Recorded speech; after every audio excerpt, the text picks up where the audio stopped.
ಹೊಟ್ಟೆ ತುಂಬ ಉಣ್ಣುವವನು ನನ್ನವನಲ್ಲ ಎಂಬ ಪ್ರವಾದಿ ವಚನದ ಧ್ಯೇಯ ವಾಕ್ಯದೊಂದಿಗೆ ನಾವಿವತ್ತು ನಮ್ಮ ಈ ಕಾಲ್ನಡಿಗೆ ಜಾಥವನ್ನ ನಡೆಸಲಿದ್ದೇವೆ.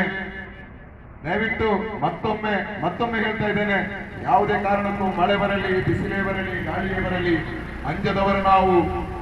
ತಾಯಿಫ್ನಲ್ಲಿ ಪುಣ್ಯ ಪ್ರವಾದಿಯರಿಗೆ ಕಲ್ಲೆಸೆದಾಗ ಕೂಡ ಸಂಯಮವನ್ನು ಪಾಲಿಸಿದಂತಹ ಪ್ರವಾದಿಯ ಅನುಯಾಯಿಗಳು ನಾವು.